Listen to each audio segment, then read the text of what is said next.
Forum on Technical Development, and let's listen into the speech made by the Standard Group CEO Orlando Lyomu. My O levels, and my parents really had high hopes in me becoming an engineer. What I never told them is that it was not really my passion, but they really had high hopes and they wanted me to become an engineer. First, they wanted me to do medicine. I'm glad I didn't do. 1,500 people are out. Then they said, okay, if you don't want to do medicine, you must do something hard, something tough. So they wanted me to do engineering. And guess what? My first post-O-level training was actually in a technical training institute. And I was taken there for 1 year. I did architectural drafting. You can see they had a vision for me, an engineer who knows how to interpret all these schematics.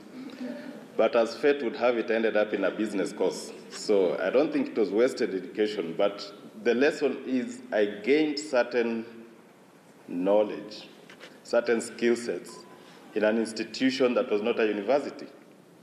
And I remember I used to go every day full of pride, carrying my, we used to call them T-squares. Those days there was no AutoCAD. Everything was done manually, You had the table and very nice sharp pencils from hardness of 3H to the softest. It was quite technical, actually. But I remember that with nostalgia. Now, fast forward a few years, and all everyone wants to do is to go to a university. Granted that we have a lot of good universities, but also we are ending up in a situation where we have a lot of graduates who, if they don't get a job, they don't know what to do with themselves. And I think that's the tragedy of where we are today. So when I say we've gone full circle, I think it's about time that we started teaching our students that life is more than just a degree certificate. Actually, I believe life is about the ability to do. If you go to university and you can do it, fine. If you don't go to university and you can do it, why not?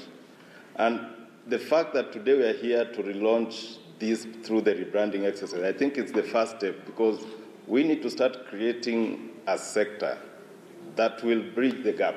I know we've spoken about Vision 2030. We've spoken about, the Big Four and many other things. But guess what? For any economy to move from, for instance, in our case, we say we want to go to a middle income, we want to move people from poverty to, a majority of people to be able to sustain themselves, there must be economic growth. Economic growth comes from economic profit, because you cannot grow if you're not creating profit. Now, if you go back to the basic economics I learned, the factors of production that lead to economic profit, you have land, you have labor, you have capital. And maybe we can add now the people, the entrepreneurs who bring all this together and create value. Now, if we focus on labor, what kind of labor are we creating? Because if we have to bring all this together, then the focus on labor has to make sure that there are no gaps in this whole process. And I think now that's where we come into with this TVETA initiative, because we are saying if we want to construct houses, for those of you who have tried, and you'll know what I'm talking about, getting a good electrician, getting a good plumber, getting a good, whatever you call it, mason, you struggle. Your cost of construction escalates because of inefficiencies or poor skills. So I think what we are doing today is we are trying to go back to the reset button. We need to set the order properly so that the economy will have those who are suited for the office kind of jobs and those who are suited for the non-office kind of jobs. I believe, and if today my son came to me and told me, what should I do? And I'll tell them, you know what, I think if you went and learned and became the best electrician around, you'll probably one day be employing people to do wiring in all these constructions, because the 4 pillars, if you talk about housing, what are the opportunities in housing? I think one project needs 1 accountant, but how many artisans does one project require? So I think contextualizing all this is why it's critical for what we are doing here today. And as industry, specifically as media, what we can guarantee you is that we want to support this initiative. the strength of media is not necessarily the content we produce to the people who watch, who read, who listen. The strength of media lies in the ability to impact, the ability to influence, and the ability to convey strong messages.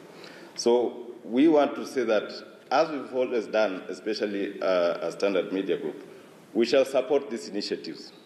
We'll help convey the messages. We'll help package these messages. We'll help